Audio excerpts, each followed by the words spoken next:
The Caterpillar That Roared by Michael Lawrence. Now, some caterpillars want to be moths when they grow up, and some want to be butterflies. But Hugo, he wanted to be a lion. Every morning when he woke up, he would gaze at himself in the mirror to see if he looked like a lion. He would pull himself up as tall as he could, toss his imaginary mane, twitch his imaginary whiskers, and swish his imaginary tail. But it was no good. He still looked exactly like a caterpillar. So he would practice his roar. At first the growl sounded more like a squeak, but as he practiced and practiced, it began to sound like a very small, very squeaky little growl. Growl! Hugo decided to show off his growl to his neighbours. Nearby sat Winona the snail. Hugo growled at her. "What a funny noise for a caterpillar to make," Winona said. "I'm not a caterpillar," Hugo told her. "I'm a lion." Winona smiled. No, she said. "Not you. I'd be frightened of you if you were a lion."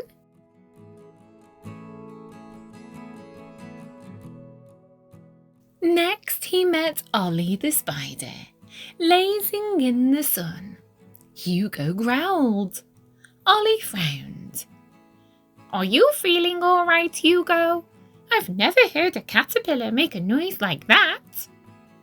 "I'm not a caterpillar," Hugo said. "I'm a lion." Ollie shook with laughter. "That's the funniest thing I've heard all day. You're no lion, my lad. I'd be frightened of you if you were a lion."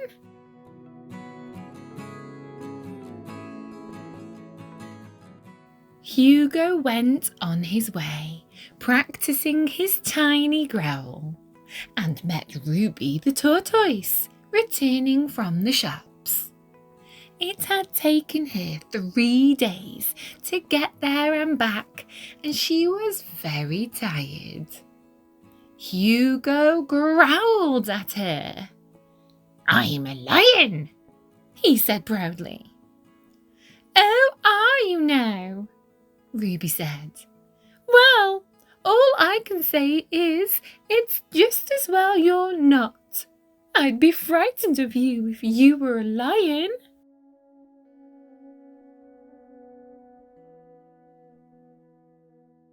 Hugo gazed up at the grass and flowers growing high above him. "If I were a lion," he said, "I'd be taller and bigger than the whole wide world." He tried to stretch himself up and puff himself out, but it didn't work. Even when he shut his eyes, he didn't feel any bigger.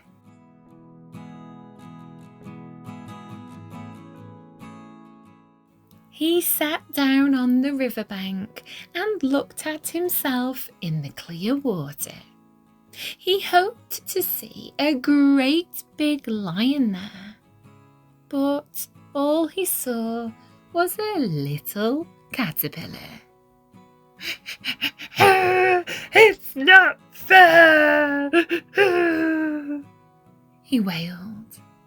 "Lions can be lions, so why can't I be one?"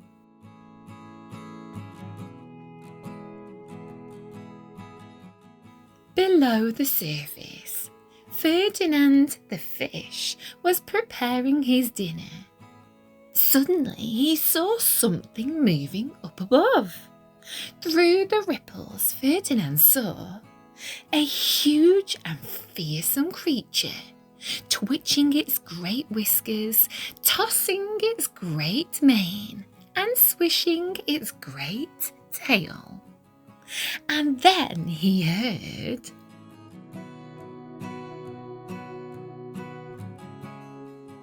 growl! A great and terrible growl. "Oh, it's a lion!" cried Ferdinand in fright, and he swam away as fast as he could.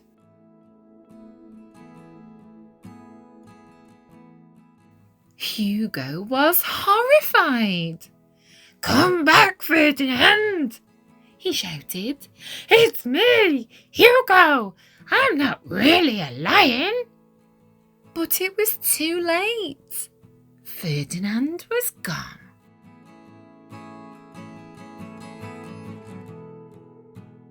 Hugo went home thinking about what had happened at the river.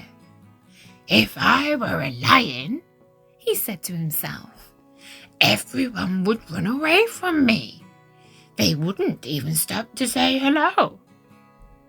And that night, as he snuggled down to sleep, he thought, "I'm glad I'm a caterpillar."